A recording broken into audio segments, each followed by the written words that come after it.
बिस्मिल्लाहिर्रहमानिर्रहीम। अस्सलाम वालेकुम फ्रेंड्स और you all, I hope you will be fine friends. Last video में हमने ग़ुलाम हमदानी मसफ़ी के बारे में, उसका तारुफ़, उसके इंपॉर्टेंट क्वेश्चन और उसकी शायराना खसूसियात के बारे में डिटेल से पढ़ा, जो पीपीएससी टेस्ट और इंटरव्यू में पूछे जाते हैं। वो सवालात हमने डिस्कस किए।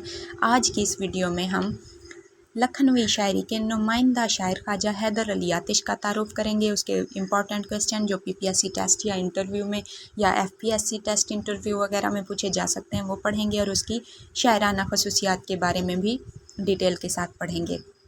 तो बिना टाइम वेस्ट किए वीडियो स्टार्ट करते हैं। वीडियो स्टार्ट करने से पहले मेरी आप सबसे रिक्वेस्ट है कि अगर आप मेरे चैनल पे नए हैं तो काइंडली मेरे चैनल को सब्सक्राइब कीजिए और बेल आइकन को प्रेस कीजिए, ताकि डेली आने वाली इन्फॉर्मेटिव वीडियोस बर वक्त आपको मौसूल हो सकें। ख्वाजा हैदर अली आतिश, सबसे पहले तो इसका मुकम्मल नाम पूछा जा सकता है कि आतिश का मुकम्मल नाम क्या है। ख्वाजा हैदर अली उसका पूरा नाम है, और उसके वालिद का नाम पूछ लिया जाता है अक्सर एमसीक्यूज़ की शक्ल में, या इंटरव्यू में भी पूछा जा सकता है कि आतिश के वालिद का क्या नाम है। आतिश के वालिद का नाम ख्वाजा अली बख्श था। आतिश के बुज़ुर्गों का वतन कौन सा था? आतिश के बुज़ुर्गों का वतन बगदाद था, जो तलाश मौश के लिए शाहजहां आबाद आए थे। शुजाउद्दौला के ज़माने में अली बख्श यानी आतिश के वालिद हिजरत करके फैज़ाबाद में सकूनत इख्तियार की थी। यहीं 1778 में आतिश की विलादत हुई थी, शुजाउद्दौला के ज़माने में। आतिश बचपन में ही यतीम हो गया था और तालीम और तरबियत का बाकायदा तौर पर आगाज़ ना हो सका था। मतलब उन्होंने पढ़ाई की तो थी, तालीम हासिल की थी, लेकिन मुकम्मल नहीं कर सके थे। इसलिए उनके मजाज में शोरीदा सरी और बांकपन पैदा हो गया था।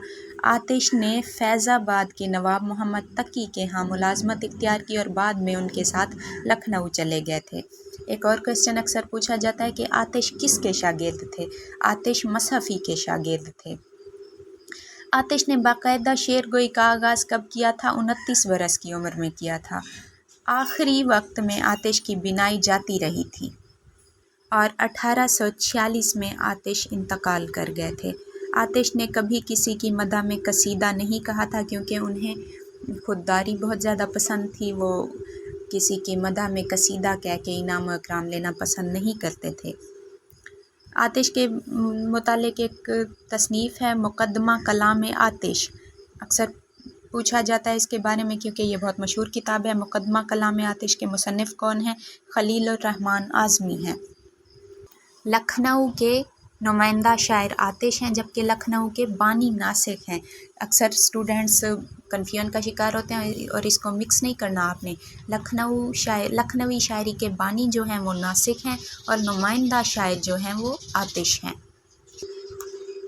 इंटरव्यू में अक्सर, लेक्चरर के इंटरव्यू में अक्सर पूछ लिया जाता है कि किसी भी शायर, क्लासिकी शायर की शायराना खसूसियात के बारे में किसी भी शायर की लाजमी पूछा जाता है। इसलिए मैं क्लासिकी शोरा की शायराना खसूसियात हर शायर की आपके साथ शेयर कर रही हूँ। इनको आप ज़हन नशीन कर लें।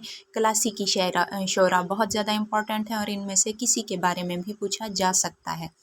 आतिश की शायराना खसूसियात या उसके कलाम की खसूसियात डिस्कस करते हैं। नासिक लखनवी शायरी का बानी था, लेकिन लखनवी शायरी का नुमाइंदा शायर नासिक की बजाय आतिश को क्यों कहा गया? क्योंकि उसकी शायरी में दबस्तान दिल्ली और दबस्तान लखनऊ दोनों का इम्तजाज था। लखनऊ की शायरी के बारे में मैंने लास्ट वीडियो में आपके साथ डिटेल से शेयर किया। लखनवी शायरी की खसूसियात क्या थी?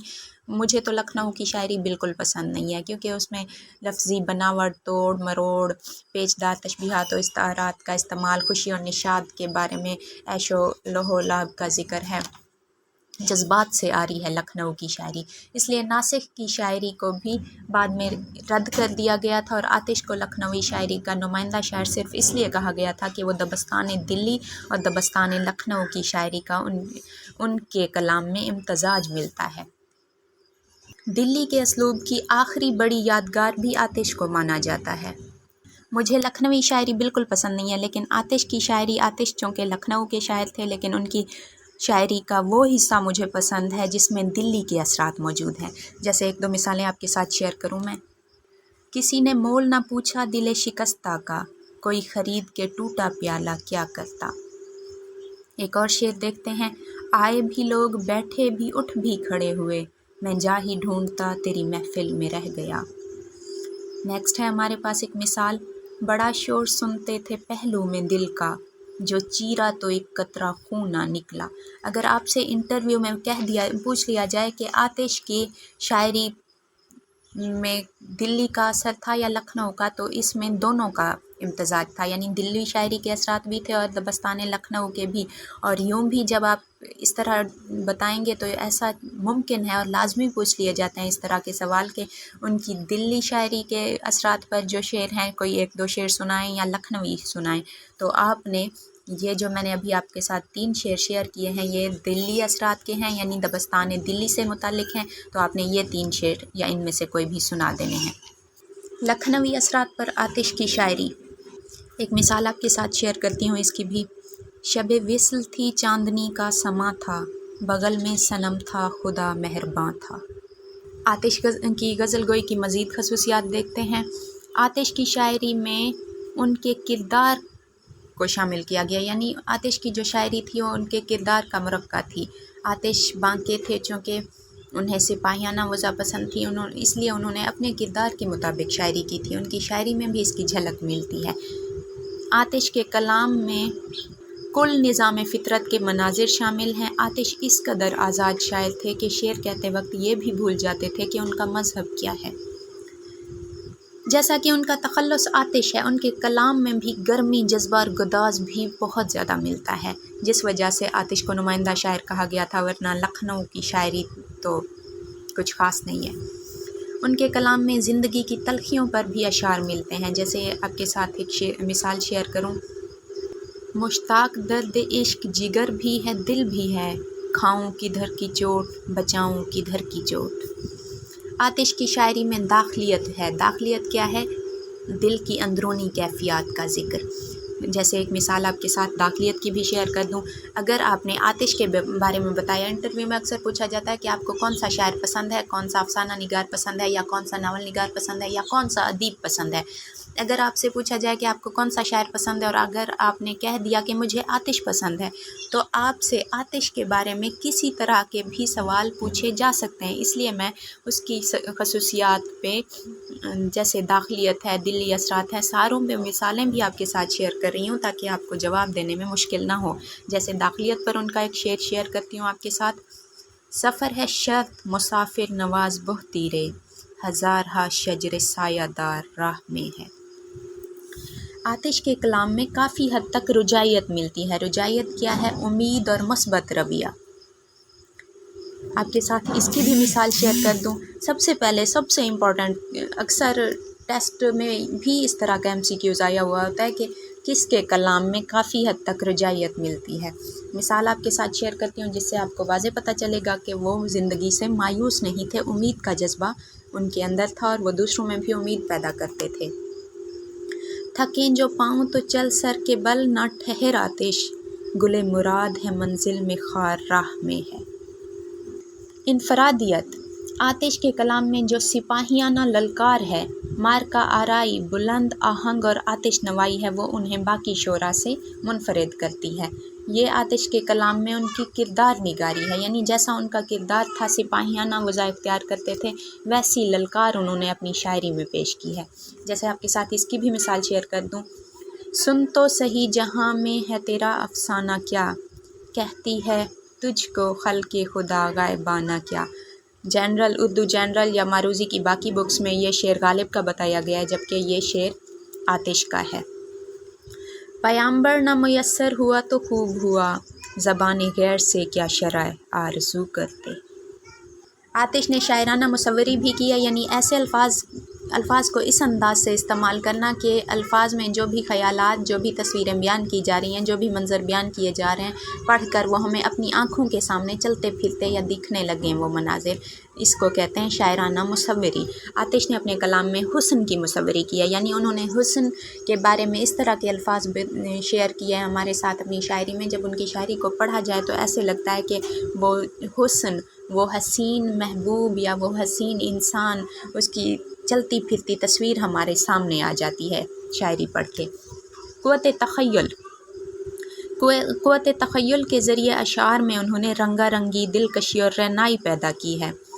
मतले निहायत जानदार हैं। उनका जैसे ही हम मतला पढ़ते हैं, उनकी कोई भी गज़ल उठाएं, जैसे ही हम मतला पढ़ते हैं तो मतले में इतना हुस्न होता है कि पूरी गज़ल पढ़ने को दिल करता है। मतला पढ़ के ही गज़ल अपनी जानिब खींच लेती है कारी को और पूरी गज़ल पढ़ने को दिल करने लगता है। उन्होंने अपनी शायरी में खूबसूरत तशबीहात और इस्तारात का इस्तेमाल किया है। जैसे एक मिसाल दूँ इसकी भी, ये आरज़ू थी तुझे गुल के रूबरू करते, हम और बुलबुले बेताब गुफ्तगू करते। खूबसूरत तशबीहात और इस्तारात पर उनका खूबसूरत मतला है ये। लफ्ज़ी सनतगरी चूँकि लखनऊ के तमाम शोरा की अहम खसूसियत है। लखनवी शायरी की सबसे बड़ी खसूसियत यही है, लफ्ज़ों की तोड़ मरोड़, लफ्ज़ों की पेचदार इस्तेमाल, खमदार इस्तेमाल। सो आतिश की शायरी में भी लफ्ज़ी सनतगरी को दखल है। इश्किया शायरी, आतिश बुनियादी तौर पर इश्क व आशिकी के शायर हैं, मगर लखनऊ की इश्किया शायरी की निस्बत आशिक की शायरी में सोकियानापन नहीं मिलता। यानी आतिश की इश्किया शायरी में काफ़ी जान है, जज्बा है। लखनऊ की शायरी में सिर्फ लफाजी नहीं है लखनऊ की शायरी की तरह। अखलाकी शायरी, अखलाकी शायरी का बादशाह किसको कहा जाता है? अखलाकी शायरी का बादशाह आतिश को कहा जाता है, क्योंकि उनकी शायरी में अखलाक व मोहब्बत पर बहुत ज़्यादा शायरी मिलती है। मरसा निगारी, आतिश में मरसा निगारी से मुराद अल्फाज की बंदिश से नगीनों को जोड़ना, यानी अल्फाज के ज़रिए, अल्फाज के खूबसूरत इस्तेमाल के ज़रिए अशार बनाना, इसको कहते हैं। आतिश ने इस तरह भी शायरी की है। लखनऊ के तमाम शोरा ने अल्फाज की खूबसूरत इस्तेमाल किया है, क्योंकि लफाजी लखनऊ की शायरी की खसूसियत है। लखनऊ की शायरी की खसूसियात पर भी मैंने वीडियो शेयर की हुई है, अगर वो आपने नहीं देखी तो उसको पहले देख लें, ताकि आपको लखनऊ की शायरी की खसूसियात का पता चल जाए और फिर लखनऊ के तमाम क्लासिकी शोरा को पढ़ने में आपको आसानी हो सके। आतिश का एक शेर देखते हैं जिसमें उन्होंने लफाजी के बारे में ज़िक्र किया, यानी लफ्ज़ों को खूबसूरत जामा पहनाया है। बंदिश अल्फाज जुड़ने से नगूं से कम नहीं, शायरी भी कलाम है आतिश मरसा साज का। निशातिया अंदाज़, निशातिया अंदाज़ हर लखनऊ के शायर में पाया जाता है, क्योंकि वो नशात और ऐशो इशरत का ज़माना था, इसलिए आतिश की शायरी में भी नशातिया अंदाज़ मिलता है। लेकिन आतिश की शायरी में ना तो शदीद गम है और ना ही लखनऊ जैसी सरमस्ती उनकी शायरी में है। उनकी शायरी में एक दरमियाना दर्जे का गम और दरमियाना दर्जे की ऐशो निशात है। एक मिसाल इसकी भी आपके साथ शेयर कर दूं, हवाए दौर में खुशगवार राह में है, खिज़ां चमन से है जाती बहार राह में है। इसके अलावा उनकी शायरी में सादगी, रवानी, सलासत और तरन्नम का इस्तेमाल है। आतिश शायरी दो तरह की करते हैं, एक वो जिसमें आतिश की इनफरादी गर्मा गर्मी और कड़क है, और दूसरी वो जिसमें मसहफ़ी का रंग मिलता है। मसहफ़ी का रंग क्या है वो लास्ट वीडियो में मसहफ़ी की शायराना खसूसियात के बारे में मैं डिटेल से शेयर कर चुकी हूँ, अगर आपने नहीं देखी तो उसको देख लीजिए। यहाँ तक हमने आतिश का जिक्र किया, उसकी शायराना